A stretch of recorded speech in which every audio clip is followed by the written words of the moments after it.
सानाम ñeñeliya पेड़ा हर कोठेत इन पाहटा सेद खन सानाम को गोड जोहार सावते जैन सियान यूट्यूब चैनल पाहटा सेद खन सानाम को सगुन दाराम देलाबन गाते को आर मिट्टी नवा वीडियो रे आर तेहना वीडियो दोबन नेल दाड़ेया रनोल रनोल रना तेहन दो एआई आना वीडियो कना जहां को जुदी एतोहब खन तुरी आना वीडियो बाबन नेल का प्लेलिस्ट रे मेना ओंडे खन बन नेल दाड़ेया रनोल रना तेहन दोबन पढ़ावा परिस अरु कथा सानाम को अरदास एतोहब खन मुचाद धाबी नेल ताबन पे एनखान नवा वीडियो रे चेत मेना ओना बन बाडाय दाड़ेया जहां को नवा चैनल पुलु धाव बन नेल ले उनको कोठे अरदास नवा चैनल बो सब्सक्राइब मा ओना साउते बेल आइकन से घंटी बन दबामा एनखान आपे ठेन अडी लगन नोटिफिकेशन सेटेरो आर पुलु रे इना वीडियो बन नेल दाड़ेया डिस्क्रिप्शन रे टेलीग्राम ना लिंक एमकना सानाम को अरदास टेलीग्राम रे बन जॉइन मा तेला ताले बाबन बिलोमा तेहना वीडियो बन नेला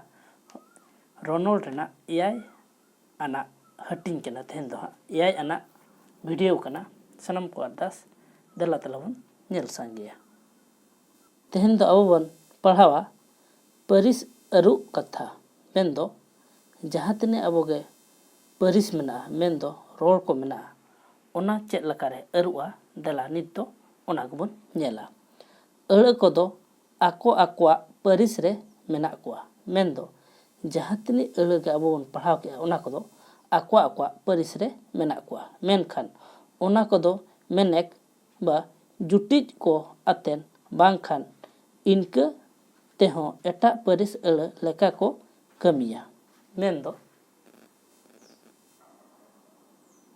मेनखान ओना को दो मेनेत जुटिज को अतेन बांखान इनके तेहो एटा परिस अड़ लेका को कमिया जहां अब अड़ बन पढ़ाया ओना दो एटा परिस अड़ लेका को कमिया ढेर कईते ᱧᱩᱛᱩᱢ गुनुन कानवा आर तनोल परिस रिन अड़ कोरे उनका को नेलोगोआ अब जहां बन नेल के ᱧᱩᱛᱩᱢ परिस अड़ गुनुन कानवा आर तनोल नोआ पुनिया परिस अड़ को दो अड़ कोरे उनका को नेलोगोआ देला ताले नितो दो ओना ᱧᱩᱛᱩᱢ परिस अड़ गेबन पढ़ावा ᱧᱩᱛᱩᱢ खन कानवा ᱧᱩᱱᱩᱢ खन कानवा ᱧᱩᱱᱩᱢ खन कानवा चेद लकारे बदलोआ ओना गे अबो नितो दो बन नेला अबो बो मेना नोडे मिटंग उल दारे याकना ताले नोडे मिटंग उल दारे याकना नोआ रे दारे ᱧᱩᱛᱩᱢ परिस रेया कान रे हो कानवा परिस लेकाय कमी है ताले नोडे बन पढ़ाव के अबो नोडे मिटंग उल दारे याकना ताले दारे दो चेद कना मिटंग ᱧᱩᱛᱩᱢ परिस कना मेनखान नोडे दो कानवा परिस लेकाते कमी कनाय इना तायम कानवा खन ᱧᱩᱱᱩᱢ मेन दो कानवा खन ᱧᱩᱱᱩᱢ चेद लका अरु कना आर हो बो मेना एने नेल ए सेनोक कना एने नेल ए सेनोक कना नोडे एने दो कानवा परिस रेया कान रे हो ᱧᱩᱱᱩᱢ परिस लेकाय तिंगुन कना ताले एने दो चेद कना मिट्टी कानवा परिस कना आर चेद लका अरु कना ᱧᱩᱱᱩᱢ ते एने नेल ए सेनोक कना ताले एने दो मिट्टी हुयु कना एने दो ᱧᱩᱱᱩᱢ परिस रे बदलोक कना नितो बन पढ़ावा गुनुन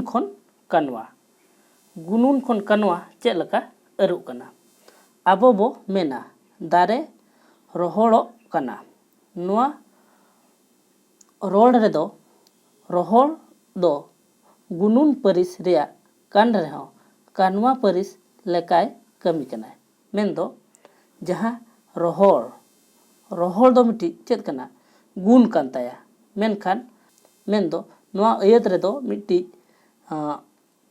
कानवा लेका कमी कना दारे रोहड़ो कना मेन दो चेद रोहड़ो कना दारे रोहड़ो कना नोआ दो मिट्टी कानवा लेकान कमी कना ताले कानवा परिस लेकाय कमी कना नितो बन नेला कानवा खन गुनुन चेद लका अरु कना आर हो बो मेना सेन होर दोको सेनेना ताहे होर दोको ताहेना।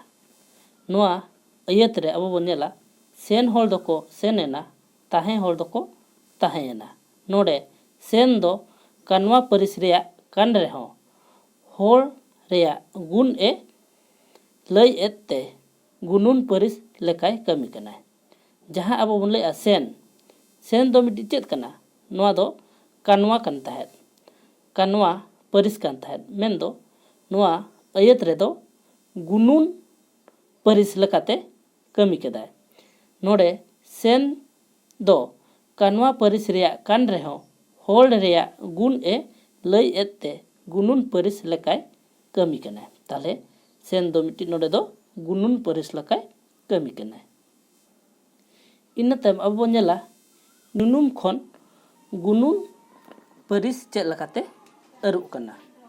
आरहों बो मेना आरहों अब बन मेना हासा हड़मो होय जीवन बाय ताहेना।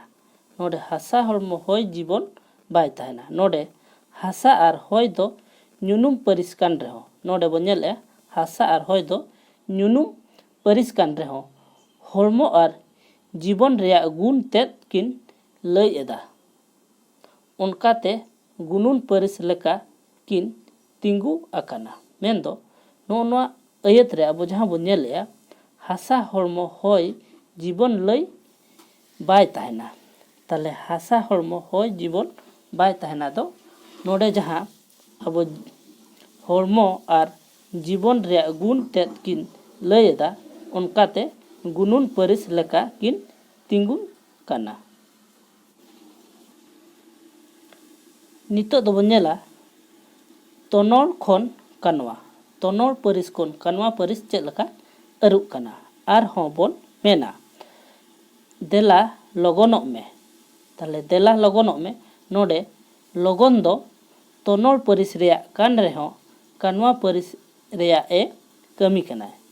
ताले नोडे जहां अब बन लयआ लगन लगन दो मिट्टी हुयुक कना तोनोल परिस ना अड़ कना आर ओना दो कानवा परिस रे नोडे दो व्यवहारोक कना।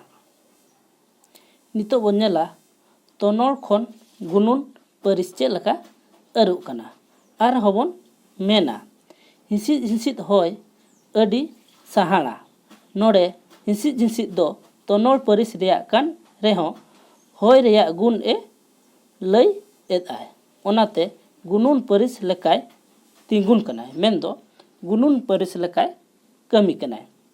हिंसिद हिंसिद होय अडी सोहाना मेनदो हिंसिद हिंसिद होय हा अडी गे भागी बुझा।